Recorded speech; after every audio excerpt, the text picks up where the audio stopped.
Good My to see wife you. has a rule in her family. When somebody's birthday, you sing happy birthday. You ready?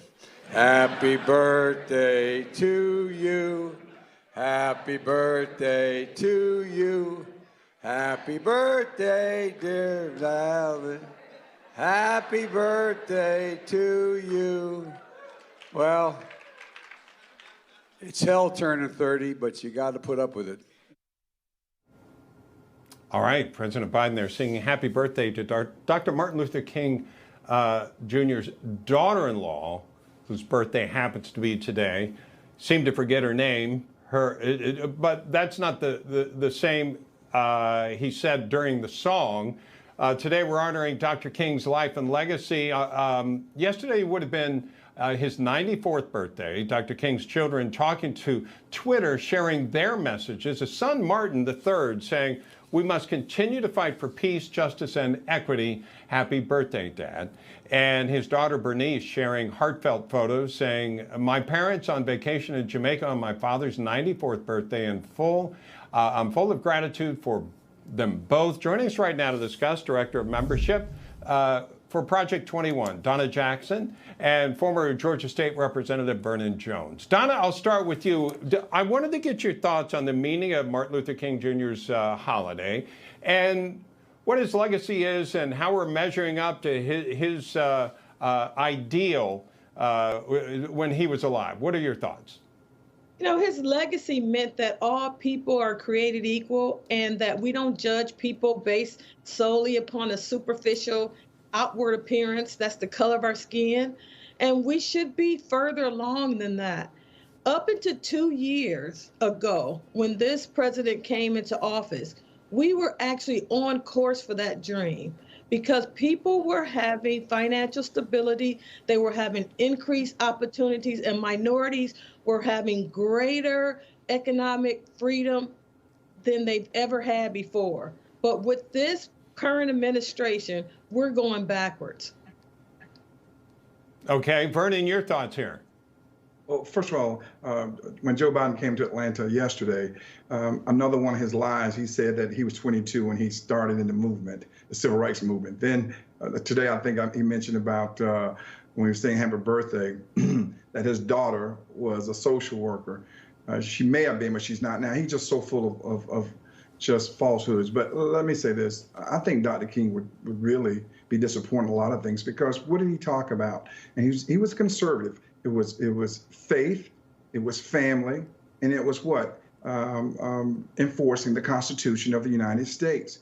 Jobs, job opportunities, the ability to grow business or start businesses. Those are things that he pushed and talked about. And you know, it's kind of interesting. I look at this on this day too. I think about the FBI, what the FBI did to Dr. King, the letter they sent to Dr. King to try to get him to commit suicide. And you look now that the FBI is still carrying out some of those same type of tactics on American citizens. I think he would really be disappointed. You know, you have a President Joe Biden, when Dr. King talked about judging based on my content of my character, not the color of my skin. We have a president who says to black people, if you don't vote for him, you're not black. He used race. He didn't use the context of their being, their independence, their thoughts. He made it based on race. So I'm really disappointed that we have a president like Joe Biden who's really taking us in the opposite direction. Donna, what do you think needs to be improved? What would be on your list of steps to take? You know, there was a mention of the larger wealth gap between Black Americans and white Americans today. But what they didn't mention is the progressive policies. The Green New Deal agenda has actually spread that wealth gap because it's created artificial barriers from people being able to have home ownership. It's created artificial scarcities. It's blocking high-paying gateway blue-collar jobs. It's actually burdening Black-owned businesses so that some of them have to permanently close because they're falling under these high energy prices.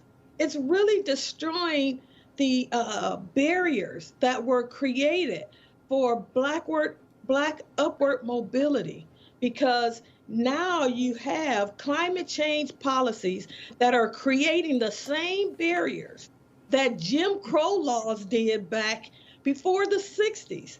But now, instead of it being just the color of our skin, it's unaffordability. But the outlet is the results are the same. And so we need to really look at these policies, progressive policies that are destroying the economy, not just for Black Americans, for all Americans. Okay, Vernon, your thoughts about that. And if you could give me one thing that should be done to improve the possibility of equality or achievement for those that may not have accomplished it. Well, there's a rise of attacks from liberals against conservative, independent thinking blacks. That needs to stop, first and foremost.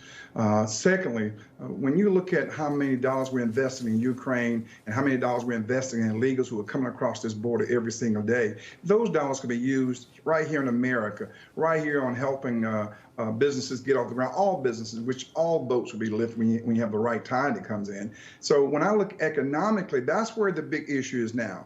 Education and economics. You know, as opposed to teaching CRT, let's make sure our kids are ready for math, science, and English. I don't see the focus there on education like it should be. And again, let's concentrate on our people here. Americans first. I mean, we want to help other people too, but you can't help others, you can't help yourself. And when you look at what Dr. King talked about when he was pushing for his initiatives, again, people have jobs. People have opportunity to have businesses to create jobs.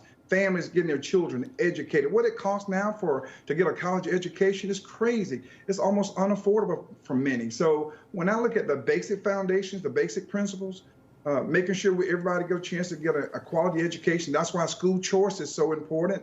Let that kid go to a failing school as opposed to a performing school as opposed to a failing school. So those are basic policies that can lift everybody up. All right. I appreciate you sharing your thoughts. Donna Jackson, Vernon Jones, thank you so much for being with us today. Thank you, Bob.